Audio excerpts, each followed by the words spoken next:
Welcome students, welcome to my YouTube channel biology by professor Amit Kumar. हम लोग अभी तक क्या देख लिए हैं? हम लोग अभी तक प्लाज्मा मेम्ब्रेन में ये देख लिए हैं कि जो प्लाज्मा मेम्ब्रेन में जो लिपिड का कंपोजिशन मिलता है, या हम लोग बोल सकते हैं कि मेम्ब्रेन लिपिड्स का जो कॉन्सेप्ट है, इंटायर कॉन्सेप्ट, वो हम लोगों ने डिटेल में देख लिया है, हम लोगों ने वो कंप्लीट कर लिया है। आज हम लोग क्या देखेंगे? प्लाज्मा मेम्ब्रेन का दूसरा कॉम्पोजिशन, जिसको हम लोग क्या बोलते हैं, मेम्ब्रेन प्रोटीन का कॉन्सेप्ट। वही मैंने यहाँ पर हेडिंग में लिखा है कि आज हम लोग देखने जा रहे हैं मेम्ब्रेन प्रोटीन्स का इंटायर कॉन्सेप्ट, डिटेल में देखने जा रहे हैं, और हम लोग CSIR नेट का क्वेश्चंस भी सॉल्व करेंगे। ठीक है? तो देखो, जब भी कभी अगर हम लोग बात करेंगे मेम्ब्रेन प्रोटीन्स का, तो नाम से ही लग रहा है कि मेम्ब्रेन प्रोटीन्स वैसा प्रोटीन्स होगा जो कि प्लाज्मा मेम्ब्रेन में प्रेजेंट होगा, हम लोग बोल सकते हैं। तो हमेशा याद रखना, देखो ध्यान से, जो भी मैं पॉइंट यहाँ पर बता रहा हूँ उस पॉइंट को ध्यान देना। ठीक है? तो पहला पॉइंट में हम लोग लिख सकते हैं कि चाहे कोई सा भी plasma membrane, any any types of any types of plasma membrane, ठीक है, कोई सा भी प्लाज्मा मेम्ब्रेन हो, चाहे वो प्रोकैरियोटिक सेल्स का प्लाज्मा मेम्ब्रेन हो, चाहे वो यूकैरियोटिक सेल्स का प्लाज्मा मेम्ब्रेन हो, याद रखना है उस प्लाज्मा मेम्ब्रेन में अगर प्रोटीन्स मिल रहा है, ठीक है, उस प्लाज्मा मेम्ब्रेन में अगर प्रोटीन्स मिल रहा है, तो वैसे प्रोटीन्स को हम लोग किस नाम से जानेंगे? वैसे प्रोटीन्स को हम लोग मेम्ब्रेन प्रोटीन्स के नाम से जानेंगे। इस चीज को ध्यान देना। तो मैंने यहाँ पर पहला लाइन क्या बोला?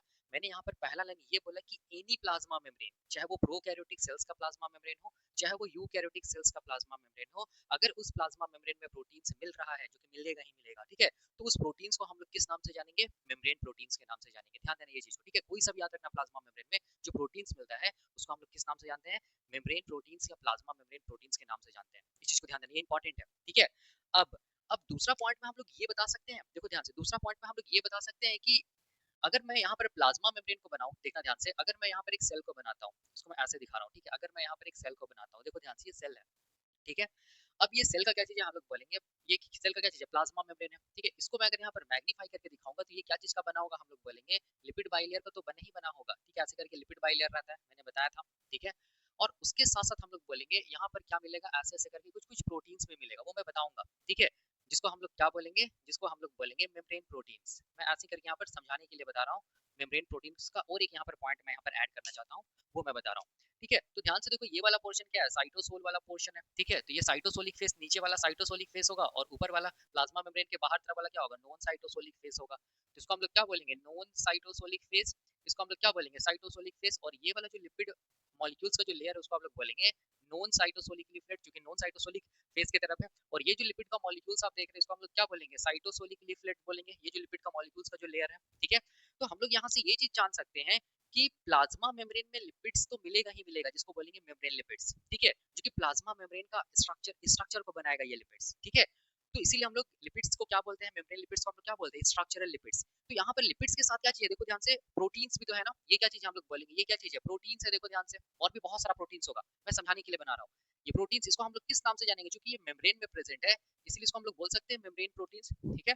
अब ये मेम्ब्रेन प्रोटीन्स प्लाज्मा मेम्ब्रेन का स्ट्रक्चर को तो बना ही बना रहा है, देखो ध्यान से, क्योंकि लिपिड के साथ है प्लाज्मा मेम्ब्रेन में, मतलब ये स्ट्रक्चर को बनाएगा। इसके साथ साथ ये जो मेम्ब्रेन प्रोटीन होता है ना, वो हम लोग बोलेंगे मॉलिक्यूलर ट्रांसपोर्ट में भी हेल्प करता है। मतलब मॉलिक्यूलर ट्रांसपोर्ट का मतलब हो गया कि प्लाज्मा मेम्ब्रेन से जो भी सॉल्यूट्स, ठीक है, अगर प्लाज्मा मेम्ब्रेन से ट्रांसपोर्ट होता है, ठीक है, उसको भी हम लोग बोलेंगे कौन परफॉर्म करता है? मेम्ब्रेन प्रोटीन्स परफॉर्म करता है। इस चीज को ध्यान देना। इसका मतलब मेम्ब्रेन प्रोटीन्स को हम लोग बोल सकते हैं कि मेम्ब्रेन प्रोटीन जो प्लाज्मा मेम्ब्रेन में होता है वो स्ट्रक्चर को तो बना ही बना रहा है, इसीलिए स्ट्रक्चरल प्रोटीन्स भी है, याद रखना है। ये मेम्ब्रेन प्रोटीन्स कैसा प्रोटीन्स है? स्ट्रक्चरल प्रोटीन्स भी, जो कि प्लाज्मा मेम्ब्रेन के स्ट्रक्चर में पार्टिसिपेट कर रहा है, बना रहा है प्लाज्मा मेम्ब्रेन के स्ट्रक्चर को, और इसके साथ साथ फंक्शन भी तो परफॉर्म करा रहा है ना। जो भी हाइड्रोफिलिक मॉलिक्यूल्स होगा वो मेम्ब्रेन प्रोटीन्स के थ्रू ही तो मतलब प्लाज्मा मेम्ब्रेन के अक्रॉस जा पाएगा। तो इसका मतलब हम लोग बोल सकते हैं कि जो मेम्ब्रेन प्रोटीन्स होता है वो स्ट्रक्चरल प्रोटीन्स भी है, एज वेल एज, मैं यहीं पर लिख देता हूँ, as well as functional proteins भी है, as well as functional proteins भी है। देखो ध्यान से, बहुत आसान है, ठीक है। तो ये इंपॉर्टेंट चीज है, इस चीज को आपको ध्यान में रखना है। मेम्ब्रेन प्रोटीन्स का कॉन्सेप्ट जब भी पढ़िएगा तो याद रखना है मेम्ब्रेन प्रोटीन्स में कोई भी प्लाज्मा मेम्ब्रेन हो, ठीक है, कोई भी प्लाज्मा मेम्ब्रेन हो, कोई भी सेल का प्लाज्मा मेम्ब्रेन हो, चाहे वो बैक्टीरिया प्रोकैरियोटिक सेल्स रहे, चाहे वो यूकैरियोटिक सेल्स रहे, याद रखना है जो भी प्लाज्मा मेम्ब्रेन में प्रोटीन्स मिलेगा उसको हम लोग मेम्ब्रेन प्रोटीन्स के नाम से जानेंगे। और ये मेम्ब्रेन प्रोटीन्स प्लाज्मा मेम्ब्रेन में क्या चीज? प्लाज्मा मेम्ब्रेन का स्ट्रक्चर को तो बना ही बना रहा है, उसके साथ साथ फंक्शंस को भी परफॉर्म करा रहा है, इसीलिए इसको हम लोग क्या बोलेंगे? Structural protein, as well as हम लोग बोल सकते हैं फंक्शनल प्रोटीन। इस चीज को ध्यान देना, ठीक है। तो यहाँ तक का कॉन्सेप्ट। अब देखो और एक चीज बताने जा रहा हूँ, देखो ध्यान से। अलग अलग सेल को अगर हम लोग कंसीडर करेंगे, मैं पहले सबसे फर्स्ट लेक्चर में बताया था कि अलग अलग सेल को अगर हम लोग कंसीडर करेंगे तो अलग अलग सेल में क्या होगा, हम लोग बोलेंगे लिपिड का कॉम्पोजिशन प्लाज्मा मेम्ब्रेन में, प्रोटीन का कॉम्पोजिशन प्लाज्मा मेम्ब्रेन में, कार्बोहाइड्रेट का कॉम्पोजिशन प्लाज्मा मेम्ब्रेन में अलग अलग होगा। ठीक है, तो हम लोग क्या करते हैं, एक एवरेज वैल्यू लेकर चलते हैं। ठीक है, और वो एवरेज वैल्यू क्या होता है कि जो लिपिड्स मिलता है वो कितना मिलता है, ऑलमोस्ट 50%।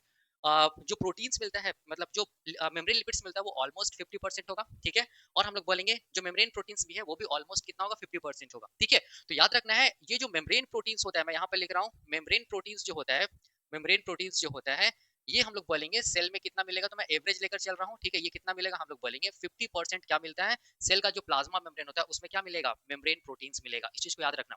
अब और एक खास बात देखो क्या चीज है, और एक खास बात ये है ना कि प्लाज्मा मेम्ब्रेन में याद रखना है जो लिपिड्स का मॉलिक्यूल्स जो है, ठीक है, ये लिपिड्स का मॉलिक्यूल्स जो है, इस लिपिड्स का मॉलिक्यूल्स का नंबर ज्यादा होता है। ठीक है, याद रखना है लिपिड का मॉलिक्यूल्स का नंबर क्या होगा, ज्यादा होगा लिपिड मॉलिक्यूल्स का नंबर। और ये जो लिपिड मॉलिक्यूल्स होगा ना वो स्मॉलर इन साइज होगा एज कम्पेयर टू हम लोग बोलेंगे मेम्ब्रेन प्रोटीन्स। तो मैं यहाँ पर क्या बोल रहा हूँ, देखो ध्यान से, ये जो प्लाज्मा मेम्ब्रेन में जो लिपिड मॉलिक्यूल्स है, ठीक है, ये जिसको हम लोग बोलेंगे मेम्ब्रेन लिपिड्स, उसका सबसे पहला नंबर क्या होगा, बहुत ज्यादा होगा as compare to membrane protein. दूसरा, हम लोग बोलेंगे जो लिपिड का मॉलिक्यूल्स ये स्मॉलर इन साइज होगा as compare to membrane protein. अब देखना मेम्ब्रेन प्रोटीन्स को क्या बनाता है, बड़ा बनाता है, और लिपिड मॉलिक्यूल्स को क्या बनाता है, छोटा बनाता है। इसका मतलब हम लोग बोल सकते हैं कि जो लिपिड्स का मॉलिक्यूल है वो साइज में मेम्ब्रेन प्रोटीन की तुलना में क्या होगा, छोटा होगा। और हम लोग बोलेंगे लिपिड्स का जो मॉलिक्यूल्स होता है ना प्लाज्मा मेम्ब्रेन में, उसका नंबर बहुत ज्यादा होता है। देखना, ठीक है, आप डायग्राम देखना, आपको दिखेगा सारा लिपिड्स का ये लिपिड बाइलेयर दिखेगा, उसमें कहीं कहीं क्या दिखेगा, प्रोटीन्स धंसा हुआ दिखेगा। ठीक है, जिसको हम लोग बोलेंगे मेम्ब्रेन प्रोटीन्स।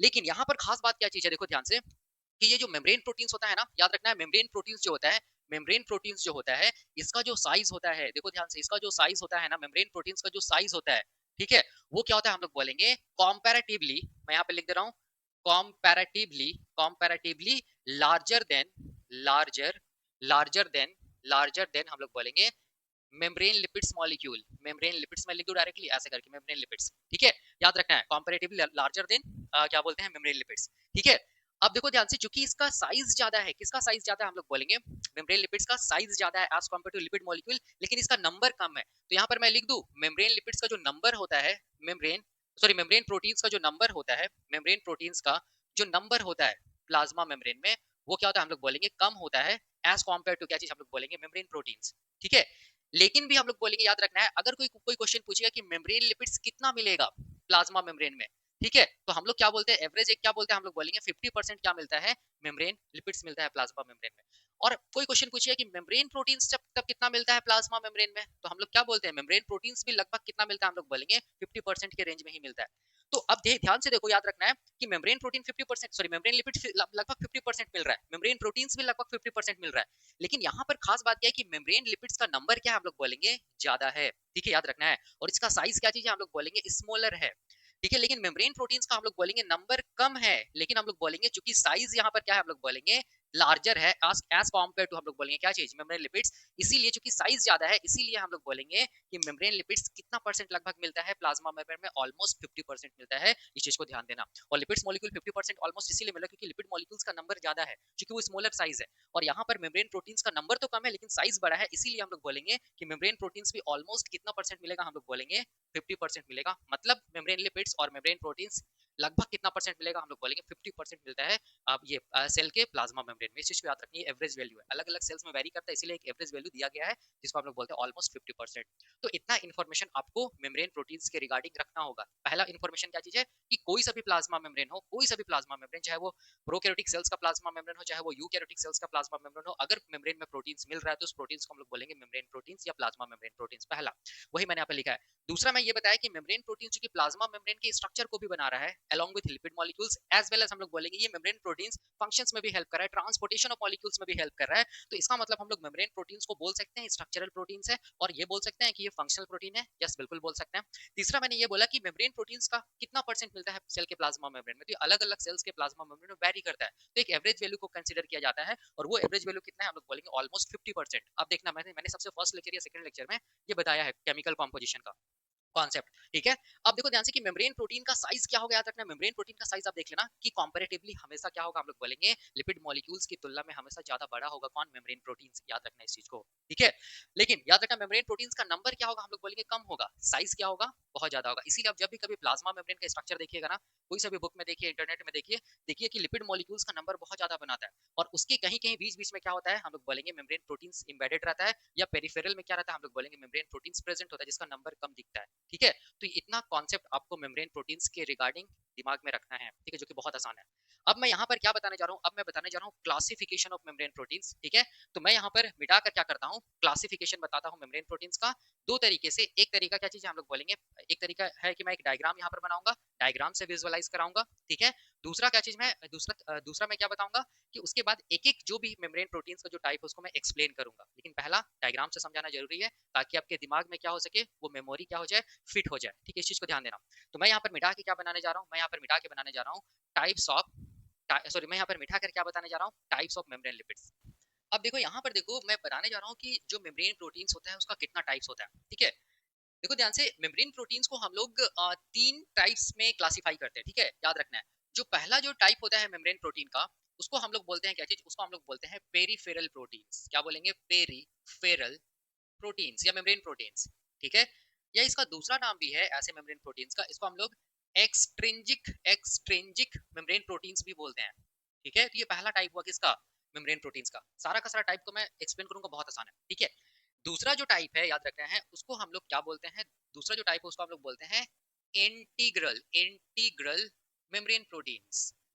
ठीक है, ये इसका दूसरा नाम, इसको हम लोग बोलते हैं इंट्रिंजिक इंट्रिंजिक मेम्ब्रेन प्रोटीन्स, या सिंपल हम लोग इंट्रिंजिक प्रोटीन्स के नाम से इसको जानते हैं। अब देखो ध्यान से कि इंटीग्रल और इंट्रिंजिक प्रोटीन्स को किसी किसी बुक में ऐसा भी लिखता है कि ट्रांस मेम्ब्रेन प्रोटीन्स होता है, लेकिन ये याद रखना है कि इंटीग्रल और इंट्रिंजिक प्रोटीन्स को हम लोग ट्रांस मेम्ब्रेन प्रोटीन नहीं बोलेंगे। ठीक है, क्यों नहीं बोलेंगे अभी आगे पता चलेगा जब मैं इंट्रिंजिक प्रोटीन या इंटीग्रल प्रोटीन बताऊंगा उस टाइम पे। एक्चुअल में जो ट्रांस मेम्ब्रेन प्रोटीन होता है ना, वो इंटीग्रल या हम लोग बोल सकते हैं इंट्रिंजिक प्रोटीन्स का टाइप्स होता है, इस चीज को ध्यान देना। ठीक है, मैं आगे बताऊंगा। तीसरा तीसरा जो टाइप होता है हम लोग बोलेंगे मेम्ब्रेन प्रोटीन्स का, इसको हम लोग बोलते हैं लिपिड लिंक्ड मेम्ब्रेन प्रोटीन्स, या सिंपल हम लोग बोल सकते हैं लिपिड लिंक प्रोटीन्स, या इसको हम लोग दूसरे नाम से भी जानते हैं lipid anchor protein, lipid anchored proteins. ठीक है, इस चीज को ध्यान देना। अब देखो, प्लाज्मा मेम्ब्रेन में जो भी मेम्ब्रेन प्रोटीन्स प्रेजेंट होगा, वो मेम्ब्रेन प्रोटीन्स को हम लोग तीन पार्ट में क्लासिफाई करते हैं, या हम लोग बोल सकते हैं उस मेम्ब्रेन प्रोटीन्स का तीन अलग अलग टाइप्स होता है। पहला टाइप को क्या बोलेंगे, पेरिफेरल प्रोटीन्स या इंट्रिंजिक, सॉरी, पेरिफेरल प्रोटीन या एक्सट्रिंजिक प्रोटीन्स। दूसरा जो टाइप होता है उसको हम लोग बोलेंगे इंटीग्रल प्रोटीन्स या इंट्रिंजिक प्रोटीन्स, जिसका टाइप होता है ट्रांस मेम्ब्रेन प्रोटीन्स। याद रखना है, इसको हम लोग ट्रांस मेम्ब्रेन प्रोटीन नहीं बोलते हैं, इसका टाइप होता है क्या चीज, ट्रांस मेम्ब्रेन प्रोटीन। याद रखना है, इंटीग्रल या इंट्रिंजिक प्रोटीन्स का टाइप होता है ट्रांस मेम्ब्रेन प्रोटीन, इस चीज को ध्यान देना, आगे बताऊंगा। उसके बाद तीसरा जो टाइप होता है हम लोग बोलेंगे peripheral proteins, sorry, membrane proteins का, उसको हम लोग बोलते हैं लिपिड लिंक प्रोटीन्स, या हम लोग बोलेंगे लिपिड एंकर्ड प्रोटीन्स। यही तीन हम लोग बोलेंगे टाइप्स होता है मेम्ब्रेन प्रोटीन्स का। अब ये तीनों टाइप्स को मैं डिटेल में बताऊंगा। ठीक है, बहुत आसान है ये, लेकिन इसको बताने, डिटेल में बताने से पहले मैं इसको एक डायग्राम के साथ समझाता हूँ कि कहाँ पर के मेम्ब्रेन प्रोटीन्स को हम लोग पेरिफेरल मेम्ब्रेन प्रोटीन्स बोलेंगे, कहाँ पर के मेम्ब्रेन प्रोटीन्स को हम लोग इंटीग्रल या इंट्रिंजिक मेम्ब्रेन प्रोटीन्स बोलेंगे, कहाँ पर के मेम्ब्रेन प्रोटीन को हम लोग लिपिड लिंक्ड या लिपिड एंकर्ड मेम्ब्रेन प्रोटीन्स बोलेंगे। ठीक है, इसको डायग्राम से पहले समझ लो, ताकि ये पिक्चर आपके दिमाग में रहे। देखो ध्यान से, बहुत आसान है। देखो, ये क्या चीज है, ये मैं क्या बनाया हूँ, ये मैं बनाया हूँ क्या चीज, प्लाज्मा मेम्ब्रेन। देख सकते हैं ये प्लाज्मा मेम्ब्रेन है।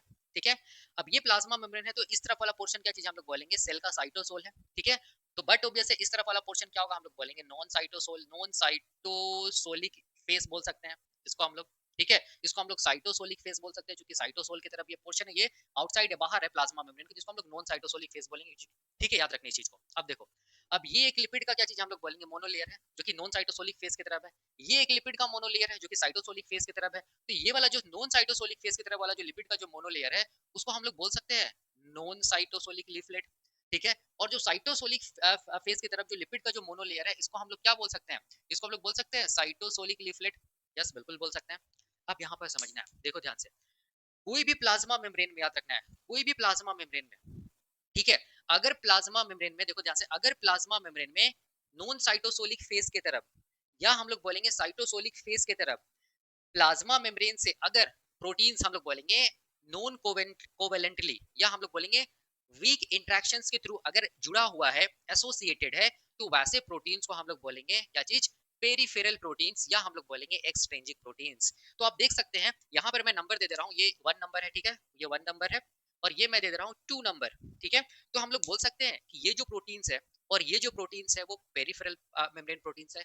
क्यों? क्योंकि वो प्लाज्मा मेम्ब्रेन के पेरीफेरी में प्रेजेंट है। पेरीफेरी का मतलब हो गया, हम लोग बोलेंगे ये प्लाज्मा मेम्ब्रेन से, या हम लोग बोलेंगे लिपिड मॉलिक्यूल से non covalent force of interactions के कारण, या हम लोग बोलेंगे वीक इंटरेक्शंस के कारण क्या चीज है, जुड़ा हुआ है।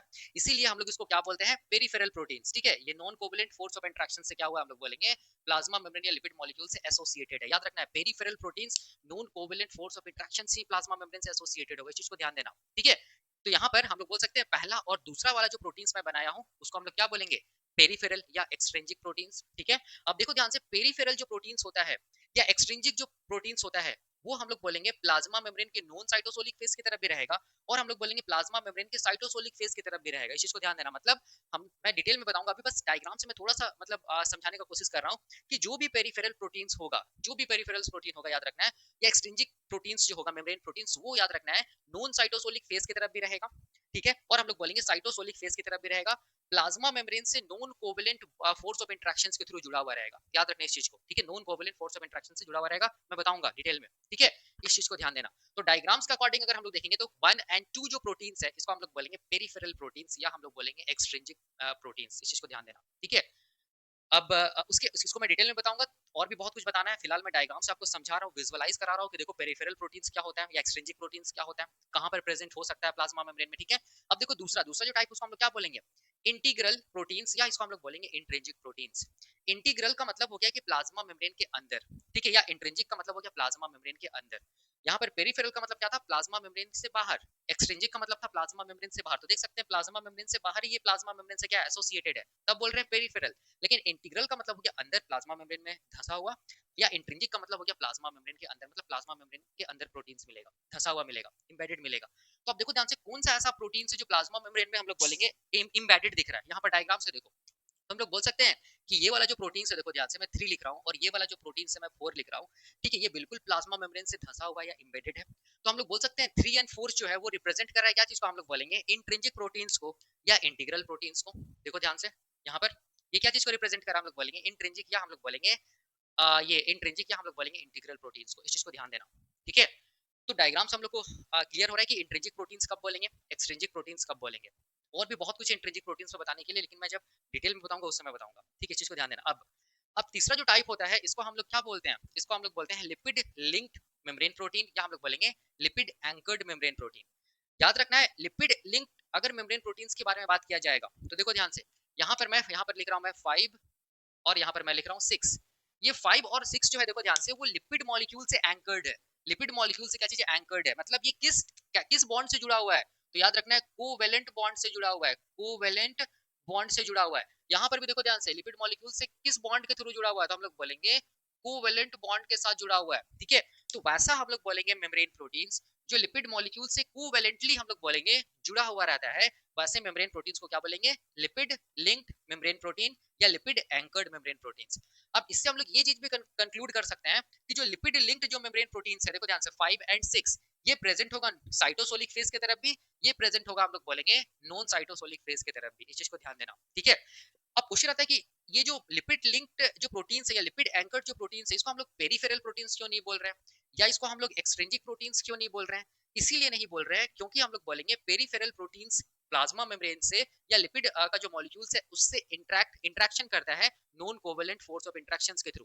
ठीक है, याद रखना है, देखो ध्यान से, non covalent force of interaction, non covalent force of interactions के थ्रू क्या करता है, हम लोग बोलेंगे पेरिफेरल प्रोटीन्स प्लाज्मा मेम्ब्रेन या लिपिड मॉलिक्यूल से जुड़ा हुआ रहता है। ठीक है, वीक इंटरेक्शंस बोलते हैं जिसको। लेकिन याद रखना, हम लोग बोलेंगे लिपिड एंकर्ड जो प्रोटीन्स होगा वो हम लोग बोलेंगे प्लाज्मा मेम्ब्रेन से कोवेलेंट बॉन्ड के थ्रू जुड़ा हुआ रहेगा, कोवेलेंट बॉन्ड के थ्रू जुड़ा रहेगा। इसीलिए इसको हम लोग पेरिफेरल प्रोटीन्स के कैटेगरी में नहीं रख रहे हैं। या हम लोग ऐसा भी बोल सकते हैं, मैं बताऊंगा कि पेरिफेरल प्रोटीन्स वैसा प्रोटीन्स को बोला जाता है, या पेरिफेरल, या हम लोग बोलेंगे क्या चीज, एक्सट्रिंसिक मेम्ब्रेन प्रोटीन्स वैसा प्रोटीन्स को बोला जाता है जिसको जिसको हम लोग बोलेंगे आसानी से सेपरेट किया जा सकता है without disrupting of plasma membrane और लिपिड बाइलेयर। अगर आप प्लाज्मा मेम्ब्रेन को बिना किसी डिसरप्ट किए हुए अगर आप प्रोटीन्स को रिमूव कर लेते हैं तो वैसे प्रोटीन्स को हम लोग पेरिफेरल मेम्ब्रेन प्रोटीन्स के नाम से जानते हैं। मैं क्या बोला, मैं ये बोला कि without disrupting of lipid bilayer और प्लाज्मा मेम्ब्रेन, अगर प्रोटीन्स को आप रिमूव कर सकते हैं, सेपरेट कर सक रहे हैं प्लाज्मा मेम्ब्रेन से, तो वैसे प्रोटीन्स को हम लोग क्या बोलते हैं, पेरिफेरल प्रोटीन्स बोलते हैं। ये इसीलिए भी होता है क्योंकि पेरिफेरल प्रोटीन जो होता है ना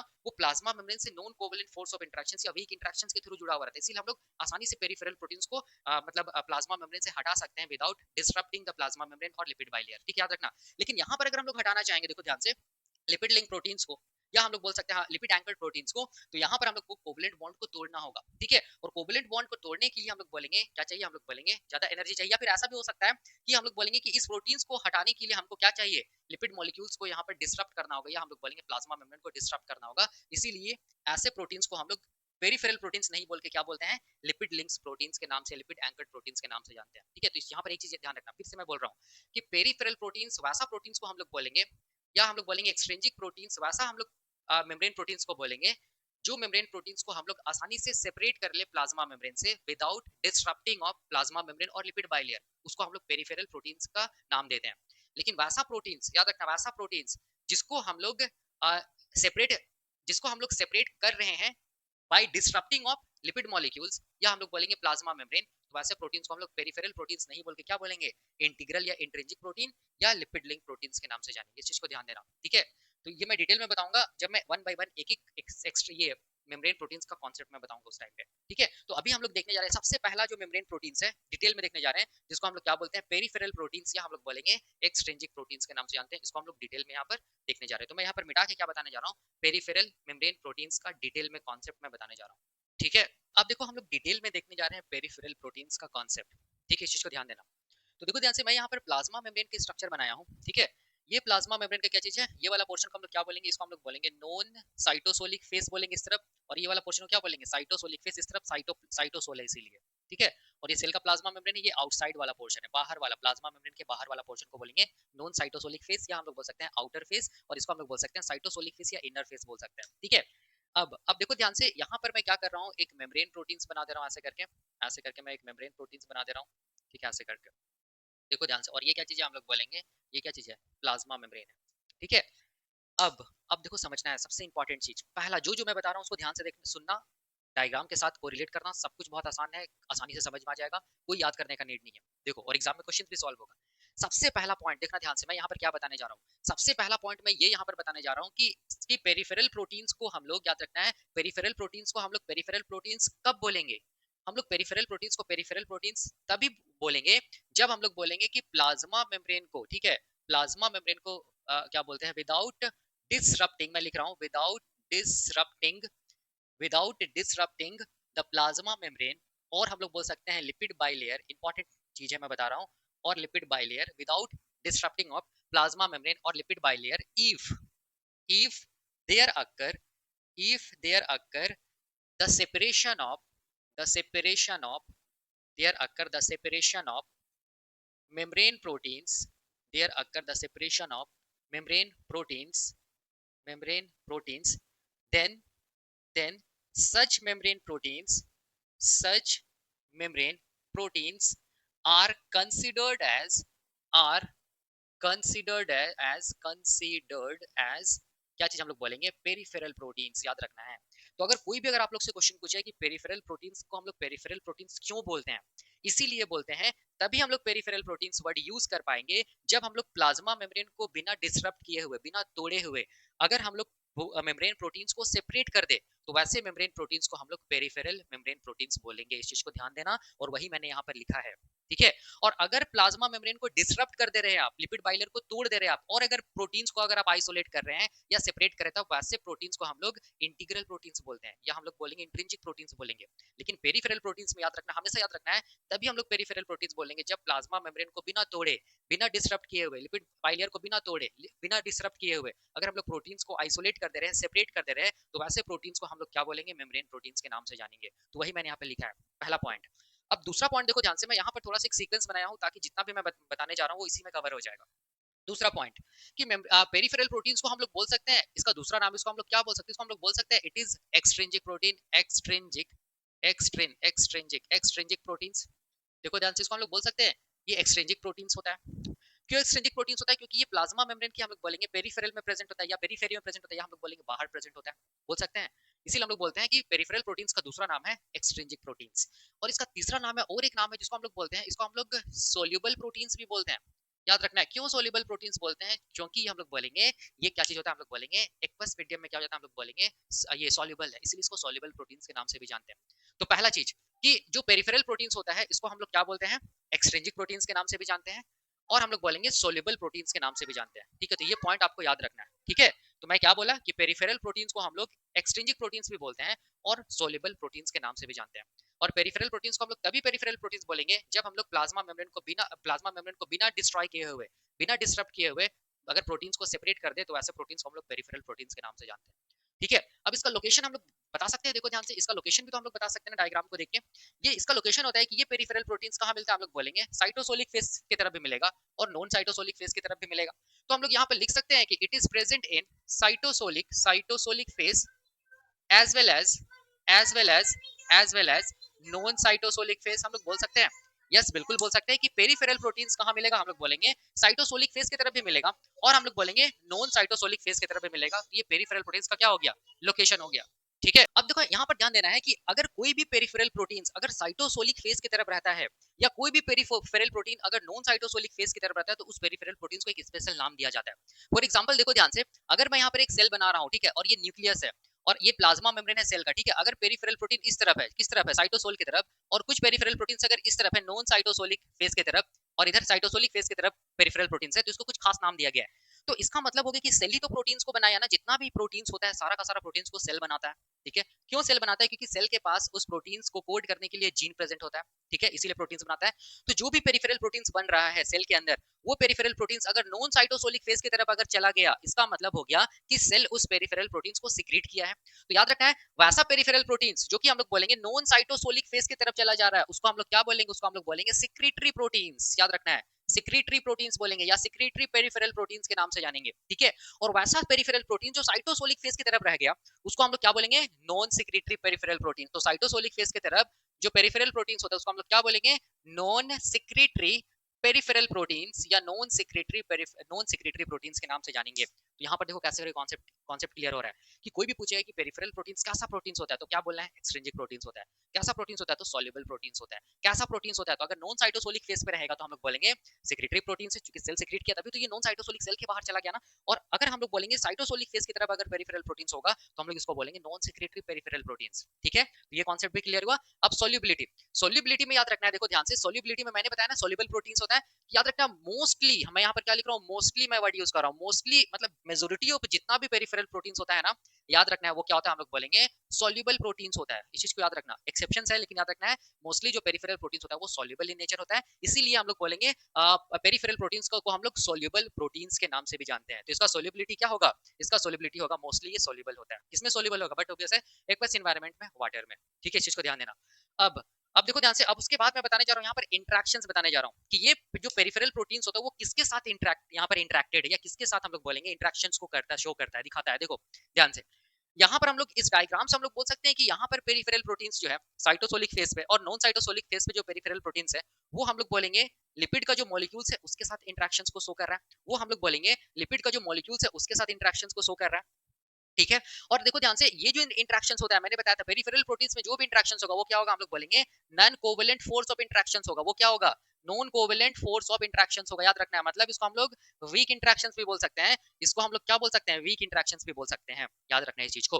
तो हम लोग यहाँ पर इंटरेक्शंस में क्या लिखेंगे, हम लोग यहाँ पर इंटरेक्शंस में लिखेंगे क्या चीज, हम लोग बोलेंगे वीक इंटरेक्शंस। क्या लिखेंगे, वीक इंटरेक्शंस लिखेंगे। या इसको हम लोग क्या बोलेंगे, या इसको हम लोग बोलेंगे नॉन कोवेलेंट क्या चीज, फोर्स ऑफ इंटरेक्शंस बोलेंगे। इस चीज को ध्यान देना। ठीक है, अब क्वेश्चन आता है कि देखो ध्यान से वीक इंटरेक्शंस में क्या क्या इंटरेक्शंस आता है। ठीक है, तो वीक इंटरेक्शंस में देखो ध्यान से, हम लोग बोलेंगे सबसे पहले क्या आता है, हाइड्रोजन बॉन्ड्स आता है, आयनिक इंटरेक्शंस आता है, वंडरवॉल फोर्स ऑफ इंटरेक्शंस आता है, और क्या आता है, हाइड्रोफोबिक फोर्स ऑफ इंटरेक्शंस आता है। तो यहाँ पर देखो मैं यहाँ पर ये कर रहा हूँ, याद रखना है हाइड्रोजन बॉन्ड्स जो होता है ना, हाइड्रोजन बॉन्डिंग, ठीक है, प्लस हम लोग बोलेंगे आयनिक इंटरेक्शंस, प्लस हम लोग बोलेंगे आयनिक इंटरेक्शंस। ठीक है, याद रखना है, मैं यहाँ पर क्या बोल रहा हूँ, मैं यहाँ पर बोल रहा हूँ कि hydrogen bonding plus ionic interactions.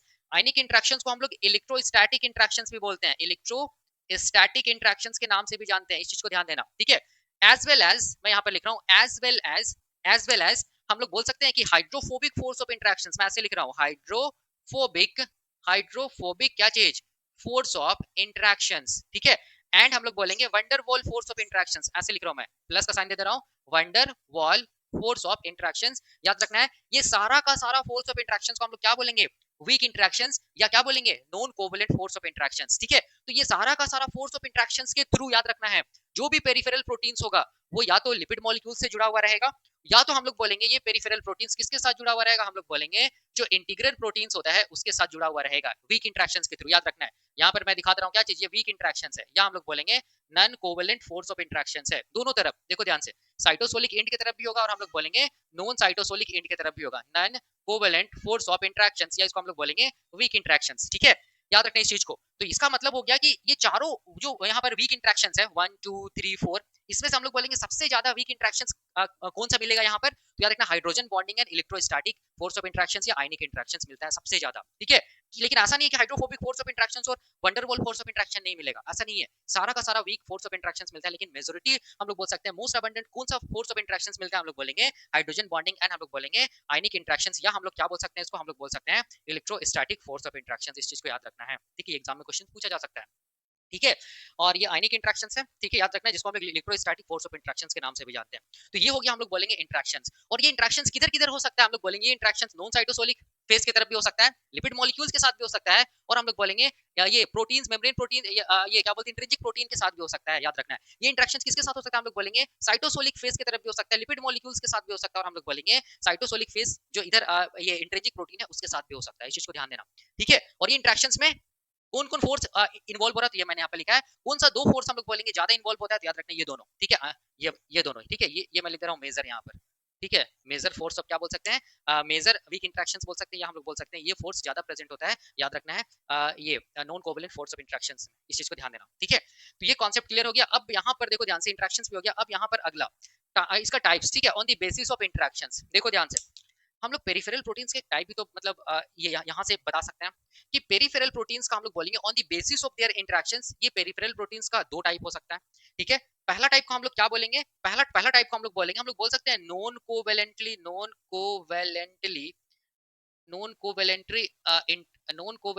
Interacted with, non covalently interacted with क्या चीज हम लोग बोलेंगे, lipid molecules, lipid molecules, lipid molecules on, देखो ध्यान से, on non cytosolic face, on non cytosolic face as well as cytosolic face. देखो ध्यान से, ये एक टाइप हम लोग बोल सकते हैं कि ये नॉन कोवेलेंटली इंटरेक्टेड होता है किसके साथ, लिपिड मॉलिक्यूल्स के साथ, साइटोसोलिक फेस की तरफ भी और नॉन साइटोसोलिक फेस की तरफ भी। ठीक है, और इसके साथ हम लोग इसका दूसरा टाइप भी तो बता सकते हैं कि नॉन कोवेलेंटली इंटरैक्टेड विथ क्या चीज, इंटरैक्टेड विथ क्या चीज हम लोग बोल सकते हैं, इंटीग्रल प्रोटीन्स, या हम लोग बोल सकते हैं intrinsic proteins on on non cytosolic face as well as cytosolic face. अब देख सकते हैं यहाँ पर, ठीक है, यहाँ पर देख सकते हैं ना, यहाँ पर इंटीग्रल प्रोटीन या इंट्रिंसिक प्रोटीन्स के साथ ये इंटरेक्टेड है, कौन, हम लोग बोलेंगे peripheral proteins, cytosolic sorry non cytosolic face की तरफ याद रखना वीक फोर्स ऑफ इंटरेक्शन है, और साइटोसोलिक फेस की तरफ भी वीक फोर्स ऑफ इंटरेक्शन है। तो यहाँ पर हम लोग बोलेंगे टाइप्स इसका होता है on the basis of their interactions, दो टाइप होता है। पहला टाइप इंटरेक्टेड होगा किसके साथ, लिपिड मॉलिक्यूल्स के साथ दोनों फेस की तरफ, और दूसरा टाइप हम लोग बोलेंगे इंटरेक्टेड होगा किसके साथ, इंटीग्रल प्रोटीन्स, या हम लोग बोलेंगे इंट्रिंसिक प्रोटीन्स के साथ, दोनों दोनों साइड में, नॉन साइटोसोलिक एंड साइटोसोलिक जो फेस है उसके तरफ। ठीक है, याद रखना है।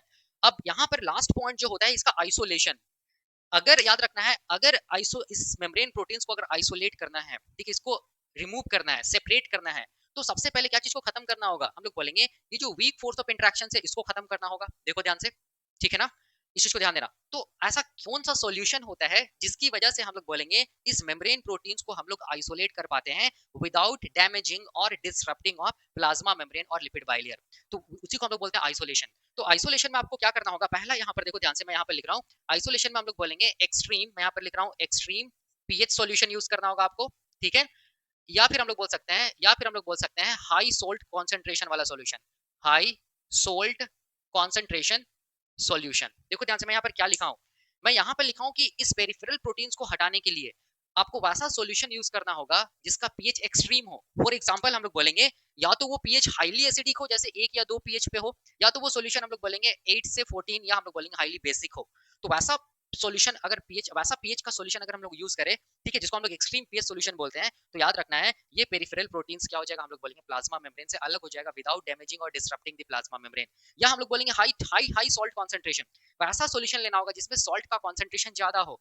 तो वैसे सॉल्यूशन से भी क्या होगा, हम लोग बोलेंगे क्या होगा, ये जो पेरिफेरल प्रोटीन्स है वो हम लोग बोलेंगे प्लाज्मा मेम्ब्रेन से सेपरेट हो जाएगा, या हम लोग बोलेंगे प्लाज्मा मेम्ब्रेन से हट जाएगा। ठीक है, इस चीज को ध्यान देना। और एक लाइन इसके लिए यूज किया जाता है, आप यहाँ पर इसको मेंशन कर लेना यहाँ पर आइसोलेशन की जगह, कि ये जो पेरिफेरल प्रोटीन्स जो होता है ना, आर आइसोलेटेड विद, एक लाइन लिख लेना, the peripheral proteins are isolated with the treatment of solution, यहाँ पर लिख लेना, the treatment of solution of high और low ionic strength and extreme pH. इस चीज को ध्यान देना। ठीक है, मैंने क्या बोला, the peripheral proteins are isolated with the treatment of solution of high और low ionic strength and extreme pH. इस चीज को ध्यान देना।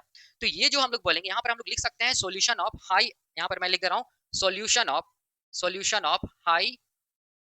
ऑफ हाई और लो आयनिक स्ट्रेंथ, लो आयनिक स्ट्रेंथ, इस चीज को ध्यान देना। ठीक है, इसी को बोलते हैं high salt concentration and extreme pH solution, यहाँ पे लिखा हुआ है, इस चीज को ध्यान देना। क्वेश्चन सॉल्व होगा इससे, मैं आगे बताऊंगा, हमेशा रखने याद। ये जो सॉल्यूशन होता है ना, ये सॉल्यूशन प्लाज्मा मेम्ब्रेन को डैमेज नहीं करता है, इस चीज को ध्यान देना। ठीक है, और ये क्या करता है, पेरिफेरल प्रोटीन्स का वीक इंटरेक्शंस को तोड़ देता है किसके साथ, लिपिड मॉलिक्यूल्स के साथ, या हम लोग बोलेंगे इंटीग्रल प्रोटीन्स के साथ। तब जाके पेरिफेरल प्रोटीन्स क्या हो जाता है, आसानी से आइसोलेट हो जाता है, इस चीज को ध्यान देना। ठीक है, तो अगर एग्जाम में क्वेश्चन अगर पूछा जा रहा है एक्सट्रीम पीएच पे अगर प्रोटीन्स को हटाया जा रहा है, तो याद रखना वो प्रोटीन्स क्या होगा, हम लोग बोलेंगे पेरिफेरल प्रोटीन्स होगा। अगर एग्जाम में क्वेश्चन पूछा जा रहा है कि हाई सॉल्ट कॉन्सेंट्रेशन वाला सॉल्यूशन यूज करके प्रोटीन्स को हटाया जा रहा है, तो वो प्रोटीन्स क्या होगा, हम लोग बोलेंगे पेरिफेरल प्रोटीन्स होगा, याद रखना है। और ऐसा भी पूछा जा रहा है कि अगर कोई वैसा प्रोटीन्स जिसको हटाया जा रहा है विदाउट डैमेजिंग और डिस्टरप्टिंग द प्लाज्मा मेम्ब्रेन, तो याद रखना वो प्रोटीन्स क्या होगा, पेरिफेरल प्रोटीन्स होगा। ठीक है, इस चीज को ध्यान देना। तो पेरिफेरल प्रोटीन्स में आपको इतना सारा कॉन्सेप्ट आपको ध्यान में रखना होगा। आप देख सकते हैं जो भी मैंने यहाँ पर बताया है उसको मैंने यहाँ पर डायग्राम से भी समझाया। ठीक है, अब अगर आप इसका कुछ फंक्शंस जानना चाहते हैं तो फंक्शंस में लिखवा देता हूँ कि क्या इसका फंक्शंस हो सकता है। तो इसका फंक्शंस में लिख लेना आप कि इट एक्ट्स एज साइटोस्केलेटन, दूसरा लिखना mechanical support to the plasma membrane proteins, तीसरा लिखना एंकरेज ऑफ अदर प्रोटीन्स, चौथा लिखना इट एक्ट्स एज एंजाइम, पांचवा लिखना सिग्नल ट्रांसडक्शन। ठीक है, तो ये सब इसका फंक्शंस है। तो मैं यहाँ पर अभी क्या कर रहा हूँ, देखो ध्यान से, मैं यहाँ पर मिटाकर और एक कॉन्सेप्ट बताने जा रहा हूँ रिगार्डिंग पेरिफेरल प्रोटीन्स का। ठीक है, जिसको हम लोग बोलते हैं एम्पीट्रॉफिक प्रोटीन्स होता है पेरिफेरल प्रोटीन्स। तो ये एम्पीट्रॉफिक का मतलब क्या होता है, और इसके साथ जो भी अभी मैं फंक्शंस जो यहाँ पर पढ़ा उसको मैं यहाँ पर लिख दूंगा। ठीक है, आप उसको ध्यान में रखना, लेकिन इतना कॉन्सेप्ट आपको याद रखना होगा, दिमाग में रखना होगा, जो कि बहुत आसान है। ठीक है, अब देखो एक लाइन मैं यहाँ पर ये बताना चाहता हूँ कि पेरिफेरल प्रोटीन्स जो होता है ना, उसको एम्पीट्रॉपिक प्रोटीन्स भी बोला जाता है। इसका मतलब मैं यहाँ पर देखो लिख रहा हूँ, ये लाइन इंपॉर्टेंट है, देखो ध्यान से, कि peripheral proteins are considered as amphitropic protein, amphitropic proteins. इसका क्या मतलब है, आप अगर बुक पढ़िएगा तो देखिएगा ये वाला टर्म यूज करता है जब आप पेरिफेरल प्रोटीन्स पढ़िएगा उस टाइम पे। तो पेरिफेरल प्रोटीन्स को हम लोग कंसीडर करते हैं एम्पीट्रॉपिक प्रोटीन्स के रूप में। क्यों, क्या होता है ये एम्पीट्रॉपिक का मतलब, देखो बहुत आसान है। देखो मैं इसी डायग्राम से समझा देता हूँ। ठीक है, ध्यान से देखो, ये क्या चीज हम लोग बोलेंगे, ये प्लाज्मा मेम्ब्रेन है, ये वाला देखो ध्यान से लिपिड बाइलेयर है। इस तरफ वाला पोर्शन क्या है, साइटोसोल है। इस तरफ वाला पोर्शन क्या हम लोग बोलेंगे, साइटोसोलिक पोर्शन बोल सकते हैं, या हम लोग इसको साइटोसोलिक फेस बोल सकते हैं। इसके ऑपोजिट हम लोग बोलेंगे नॉन साइटोसोलिक फेस होगा, आउटसाइड जिसको बोलेंगे, ये इनसाइड होगा। अब ध्यान से देखो, यहाँ पर साइटोप्लाज्म या साइटोसोल है यहाँ पर। ठीक है, और यहाँ पर ये सब जो प्रोटीन है, ये क्या चीज हम लोग बोलेंगे, पेरिफेरल प्रोटीन है। ये भी क्या प्रोटीन है, हम लोग बोलेंगे पेरिफेरल प्रोटीन है, जो कि अटैच है नॉन कोवेलेंटली किसके साथ, लिपिड मॉलिक्यूल्स के साथ भी, और हम लोग बोलेंगे इंटरनल प्रोटीन्स के साथ भी, या इंटीग्रल प्रोटीन्स के साथ भी। ठीक है, अब ध्यान से सुना, एम्पीट्रॉपिक का मतलब क्या होता है, देखना ध्यान से। यहाँ पर मैं लिख रहा हूँ, देखो ध्यान से, यहाँ पर मैं लिख रहा हूँ, एक काम करता हूँ, इसको मैं ऐसे मिटा देता हूँ। ठीक है, अब देखना ध्यान से, एम्पीट्रॉपिक का मतलब क्या है, बहुत आसान है। देखो यहाँ पर मैं लिख रहा हूँ कि जो भी पेरिफेरल प्रोटीन्स होता है, ठीक है, जो भी पेरिफेरल प्रोटीन्स होता है वो अटैच रहता है, देखो ध्यान से, वो क्या रहता है, हम लोग बोलेंगे अटैच रहता है नॉन कोवेलेंटली, मैं यहाँ पे लिख रहा हूँ नॉन कोवेलेंटली विथ किसके साथ, हम लोग बोलेंगे लिपिड मॉलिक्यूल्स के साथ, with lipid molecules, with either with कर दो, आइदर विथ लिपिड मॉलिक्यूल्स, और हम लोग बोलेंगे क्या चीज, हम लोग बोलेंगे इंट्रिंसिक प्रोटीन्स। ठीक है, एट हम लोग बोल सकते हैं एट साइटोसोलिक फेस, ये नॉन साइटोसोलिक फेस में भी होगा। ठीक है, तो यहाँ पर देखो ध्यान से, मैं यहाँ पर क्या लिखा कि पेरिफेरल प्रोटीन्स जो होता है वो साइटोसोलिक फेस की तरफ या साइटोसोल की तरफ नॉन कोवेलेंटली अटैच होता है लिपिड मॉलिक्यूल्स के साथ भी, और हम लोग बोलेंगे इंटरनल प्रोटीन्स के साथ या इंटीग्रल प्रोटीन्स के साथ भी, ठीक है। तो अब ध्यान देना कि कभी-कभी क्या होता है, हम लोग बोलेंगे ये जो प्रोटीन्स, पेरिफेरल प्रोटीन्स जो नॉन कोवेलेंटली अटैच है लिपिड मॉलिक्यूल्स और इंटीग्रल प्रोटीन्स के साथ, वो क्या हो जाता है, हम लोग बोलेंगे डिसोसिएट कर जाता है, ठीक है। ये इसका क्या होगा, हम लोग बोलेंगे डिसोसिएशन होगा। डिसोसिएशन होगा, इसका मतलब यहाँ पर देखो ध्यान से, ये जो हम लोग बोलेंगे वीक फोर्स ऑफ इंटरेक्शंस है, वीक फोर्स ऑफ इंटरेक्शंस, या हम लोग बोलेंगे non covalent force of interactions है, वो क्या हो जाएगा, हम लोग बोलेंगे खत्म हो जाएगा। खत्म हो जाएगा तो हम लोग बोलेंगे पेरिफेरल प्रोटीन्स क्या हो जाएगा, डिसोसिएट हो जाएगा। और डिसोसिएट होने के बाद ये कहाँ आ जाएगा, हम लोग बोलेंगे साइटोसोल में ही तो आ जाएगा ना। तो हम लोग यहाँ पे लिख सकते हैं कम्स इनटू, कहाँ हम लोग बोलेंगे साइटोसोल। साइटोसोल में आ गया। जब ये साइटोसोल में आ जाएगा तो हम लोग इसको क्या बोलेंगे, and acts as soluble protein, soluble protein, ठीक है। इसी फेनोमेनन को हम लोग किस नाम से जानते हैं, इसी फेनोमेनन को हम लोग किस नाम से जानते हैं, एम्पीट्रॉपिक के नाम से जानते हैं, एम्पीट्रॉपिक के नाम से जानते हैं, याद रखना है, ठीक है।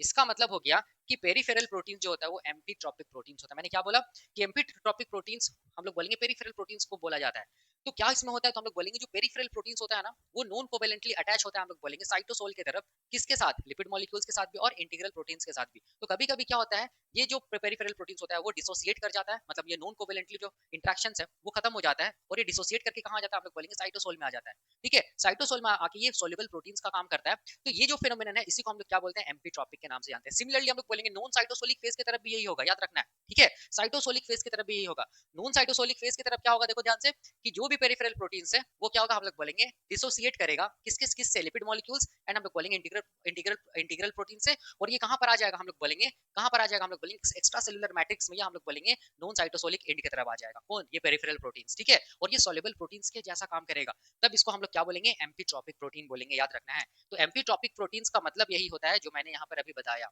ठीक है, इस चीज को ध्यान देना, ठीक है ना। तो वही मैंने यहाँ पे लिखा है कि पेरिफेरल प्रोटीन्स को हम लोग कंसीडर करते हैं क्या चीज, एम्पीट्रॉपिक प्रोटीन्स के रूप में, याद रखना है इस चीज को, ठीक है। अब यहाँ पर मैंने बता दिया कि पेरिफेरल प्रोटीन्स से रिलेटेड जितना भी इंफॉर्मेशन था वो मैंने बता दिया। अब एग्जाम में क्या पूछता है, एग्जाम में एक एग्जाम्पल से पूछता है, और वो मतलब पेरिफेरल प्रोटीन्स का एक एग्जाम्पल पूछता है, और वो एग्जाम्पल क्या हम लोग बोलेंगे, वो एग्जाम्पल स्पेक्ट्रीन प्रोटीन का है, ठीक है। तो मैं यहाँ पर क्या कर रहा हूँ, मैं यहाँ पर मिटाकर क्या चीज के बारे में बताने जा रहा हूँ, स्पेक्ट्रीन प्रोटीन्स के बारे में बताने जा रहा हूँ, जो कि एक पेरिफेरल प्रोटीन्स का सबसे बेस्ट एग्जाम्पल है, और जो आरबीसी के प्लाज्मा मेम्ब्रेन में मिलेगा, ठीक है। तो उसका कॉन्सेप्ट मैं यहाँ पर बताने जा रहा हूँ, ठीक है। अब देखो मैं यहाँ पर क्या बताने जा रहा हूँ, स्पेक्ट्रीन प्रोटीन का कॉन्सेप्ट मैं बताने जा रहा हूँ, जो कि बेस्ट एग्जांपल है क्या चीज का, हम लोग बोलेंगे पेरिफेरल प्रोटीन्स का, इस चीज को ध्यान देना। और हमेशा याद रखना कि पेरिफेरल प्रोटीन्स को रिमूव करने के लिए, ठीक है, याद रखना, हमेशा याद रखना पेरिफेरल प्रोटीन्स को रिमूव करने के लिए या तो वैसा सॉल्यूशन लेना होगा जिसका पीएच एक्सट्रीम हो, या तो हाईली एसिडिक या हाईली अल्कलाइन सॉल्यूशन लेना होगा, ठीक है।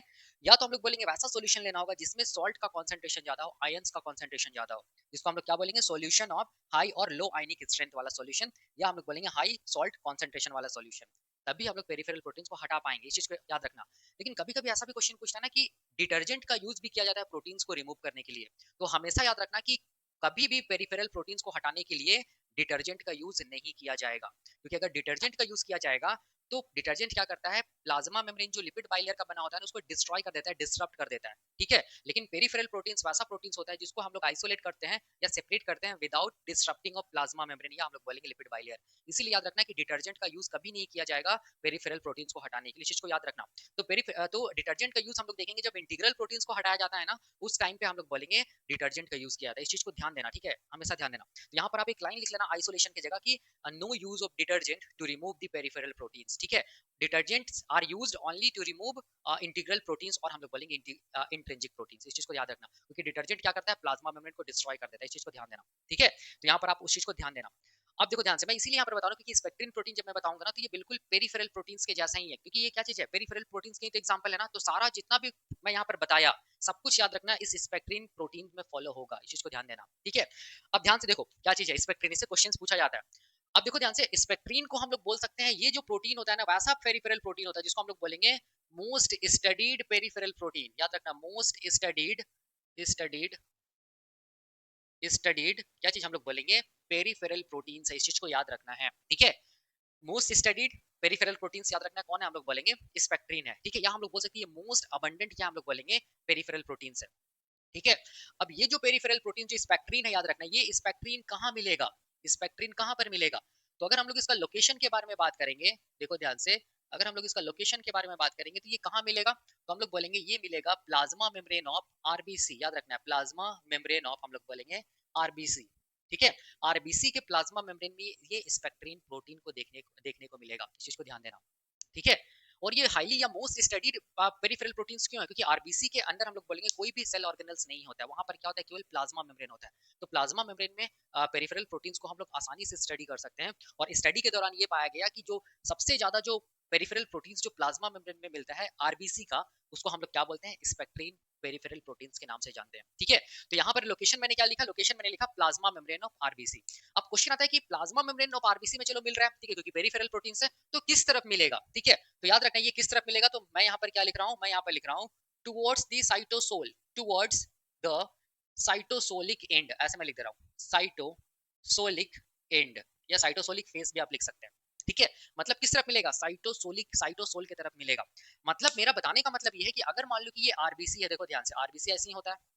ठीक है, आरबीसी का शेप क्या होता है, हम लोग बोलेंगे आरबीसी का जो शेप होता है वो क्या होता है, हम लोग बोलेंगे बाई कॉनकेव होता है, इस टाइप से। ठीक है, अब ये क्या हो जाएगा, हम लोग बोलेंगे ये क्या हो जाएगा, आरबीसी का प्लाज्मा मेम्ब्रेन हो जाएगा, तो ये वाला पोर्शन को हम लोग बोल सकते हैं साइटोसोल है, और ये वाला पोर्शन को हम लोग बोल सकते हैं नॉन साइटोसोल या नॉन साइटोसोलिक फेस, और ये वाला को बोल सकते हैं साइटोसोलिक फेस। तो साइटोसोलिक फेस की तरफ देखो ध्यान से, इस तरफ यहाँ पर जो भी मैं प्रोटीन्स बना रहा हूँ, देखो ध्यान से, यहाँ पर ये जो भी मैं स्ट्रक्चर बना रहा हूँ, इस तरफ ये सब सारा का सारा जो प्रोटीन्स है वो क्या चीज हम लोग बोलेंगे, पेरिफेरल प्रोटीन्स है, और वो पेरिफेरल प्रोटीन्स क्या चीज हम लोग बोलेंगे, स्पेक्ट्रीन प्रोटीन्स है, याद रखना है। तो ये सब कौन सा प्रोटीन हम लोग बोलेंगे, ये सब स्पेक्ट्रीन पेरिफेरल प्रोटीन्स है, देखो ध्यान से। तो यहाँ से हम लोग एक चीज क्या सीखे कि पेरिफेरल प्रोटीन्स, स्पेक्ट्रीन जो होता है वो पेरिफेरल प्रोटीन्स होता है, जो आरबीसी के प्लाज्मा मेम्ब्रेन में प्रेजेंट होगा, किस तरफ होगा, हम लोग बोलेंगे towards the cytosolic face, cytosol की तरफ होगा, और ये मोस्ट स्टडीड या मोस्ट अबंडेंट क्या होता है, पेरिफेरल प्रोटीन्स होता है, इस चीज को याद रखना, जो कि आरबीसी के प्लाज्मा मेम्ब्रेन में मिलता है। ठीक है, तो इतना इन्फॉर्मेशन आपको क्लियर हुआ। अब देखो, अब मैं यहाँ पर ये बताने जा रहा हूँ कि ध्यान से देखो, हम लोग स्पेक्ट्रीन प्रोटीन को, चूंकि ये आरबीसी का, देखो ध्यान से, आरबीसी का शेप कैसा होता है, हम लोग बोलेंगे बाई कॉनकेव होता है। तो ये बाई कॉनकेव शेप किसकी वजह से हो रहा था, हम लोग बोलेंगे वो हो रहा है, हम लोग बोलेंगे स्पेक्ट्रीन की वजह से। ठीक है, याद रखना है, स्पेक्ट्रीन जो पेरिफेरल प्रोटीन है उसकी वजह से आरबीसी का शेप क्या होता है, हम लोग बोलेंगे बाई कॉनकेव होता है। तो इसका मतलब स्पेक्ट्रीन प्रोटीन यहाँ पर क्या कर रहा है, हम लोग बोलेंगे स्ट्रक्चर का काम कर रहा है, मतलब ये क्या चीज, इसको हम लोग बोल सकते हैं स्ट्रक्चरल प्रोटीन्स बोल सकते हैं, स्ट्रक्चरल प्रोटीन्स बोल सकते हैं। क्यों स्ट्रक्चरल प्रोटीन्स बोलते हैं, क्योंकि यहाँ पर आरबीसी का जो स्ट्रक्चर है, जो बाई कॉनकेव जो शेप है, वो मेंटेन कौन कर रहा है, हम लोग बोलेंगे स्पेक्ट्रीन प्रोटीन मेंटेन कर रहा है। इसका मतलब आरबीसी का स्ट्रक्चर को मेंटेन कर रहा है ये स्पेक्ट्रीन प्रोटीन।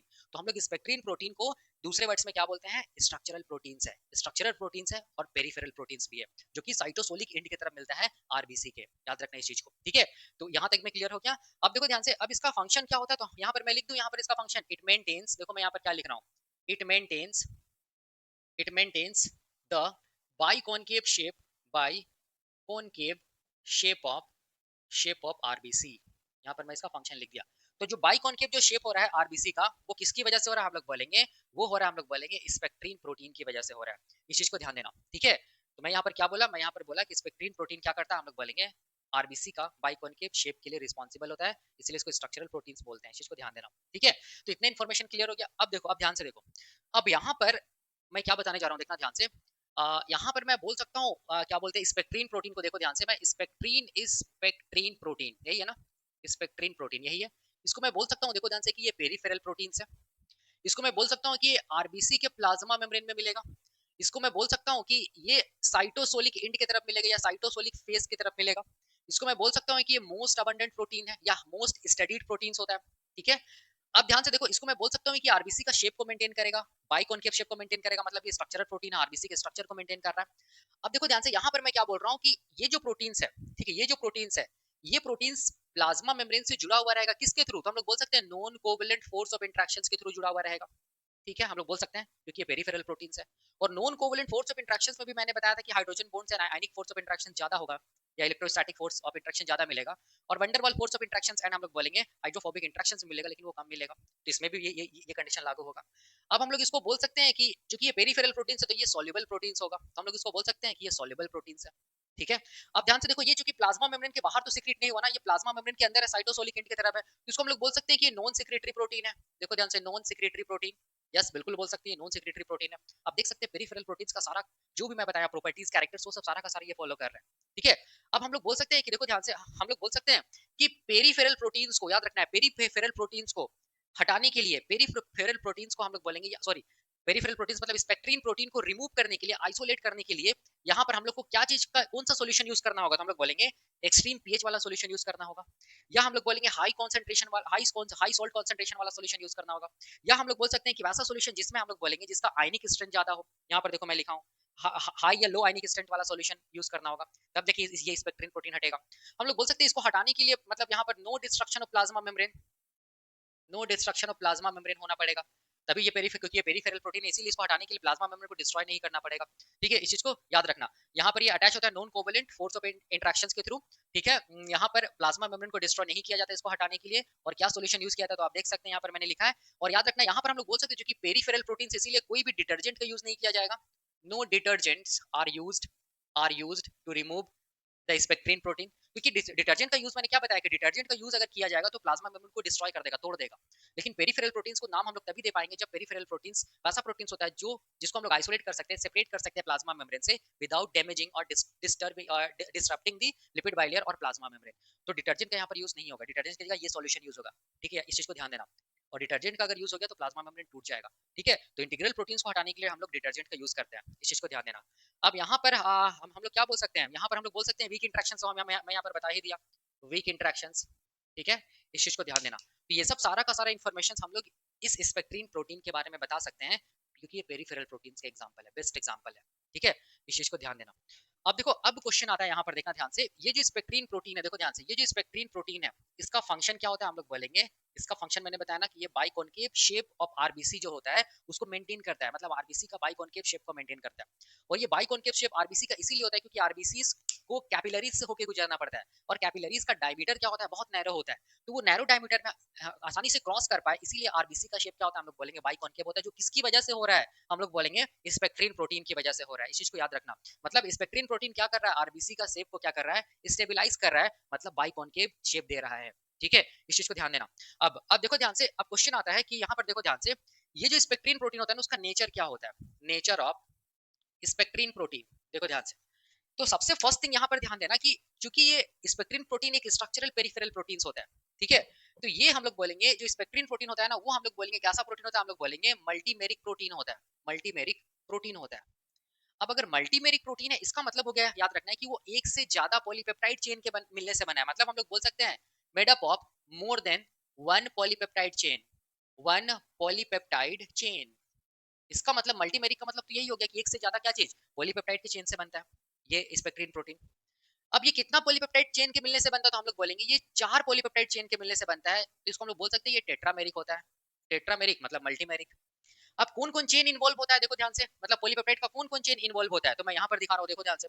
हम लोग बोलेंगे एक अल्फा चेन इन्वॉल्व होता है, ठीक है, एक हम लोग बोलेंगे बीटा चेन इन्वॉल्व होता है। तो अल्फा और बीटा चेन देखो ध्यान से पहले मिलता है, देखो ध्यान से, पहले ये अल्फा और बीटा चेन मिलेगा, ठीक है, और ये अल्फा और बीटा चेन मिलेगा तो हम लोग बोलेंगे क्या बनेगा, डाइमर बनेगा। ठीक है, अब हम लोग बोलेंगे फिर से ये अल्फा और बीटा चेन मिलेगा, तब जाके हम लोग क्या बोलेंगे, तब हम लोग बोलेंगे कि क्या बनेगा, हम लोग बोलेंगे हेट्रोटेट्रामर बनेगा, हेटेरो टेट्रामर बनेगा।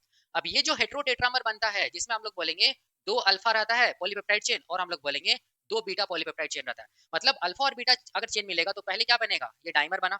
अब फिर से अल्फा और बीटा मिलेगा तो क्या बनेगा, 2 और 2 क्या बोले, हम लोग बोलेंगे टेट्रामर बनेगा। क्योंकि अल्फा पॉलीपेप्टाइड अलग है, बीटा पॉलीपेप्टाइड अलग है, इसलिए हम लोग यहाँ पर टर्म यूज करें हेट्रो, तो हम लोग बोल सकते हैं हेट्रोटेट्रामर। और हम लोग बोलेंगे जो हेट्रोटेट्रामर होता है ना, यही हेट्रोटेट्रामर स्पेक्ट्रीन प्रोटीन का हम लोग बोलेंगे ये फंक्शनल फॉर्म है। ठीक है, अगर स्पेक्ट्रीन प्रोटीन हम लोग बोलेंगे हेट्रोटेट्रामर स्टेट में रहेगा तभी हम लोग बोलेंगे ये अपना फंक्शंस को कर पाएगा।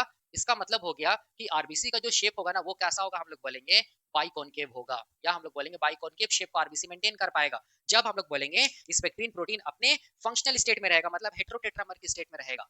ठीक है, अब अगर देखो ध्यान से, कभी कभी क्या होता है कि डाइमर तक तो बन जाता है लेकिन अगर हेट्रोटेट्रामर नहीं बनेगा तब उस समय आरबीसी का शेप बाइकॉन्केव नहीं होकर क्या हो जाएगा, हम लोग बोलेंगे सर्कुलर हो जाएगा, सर्कुलर शेप हो जाएगा आरबीसी का।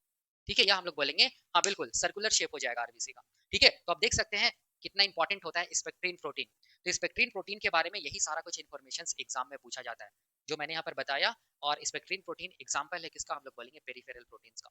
तो ये पेरिफेरल प्रोटीन्स का जितना भी कॉन्सेप्ट था वो खत्म हो गया। अब मैं यहाँ पर थोड़ा सा बताने जा रहा हूँ पेरिफेरल प्रोटीन्स का हम लोग बोलेंगे क्या चीज, फंक्शंस क्या होता है। तो मैं यहाँ पर मिटा के पेरिफेरल प्रोटीन्स का फंक्शंस बताता हूँ, यहाँ पर यहीं पर हो जाएगा। तो आप हेडिंग लिख लेना फंक्शंस ऑफ क्या चीज, हम लोग बोलेंगे पेरिफेरल प्रोटीन्स।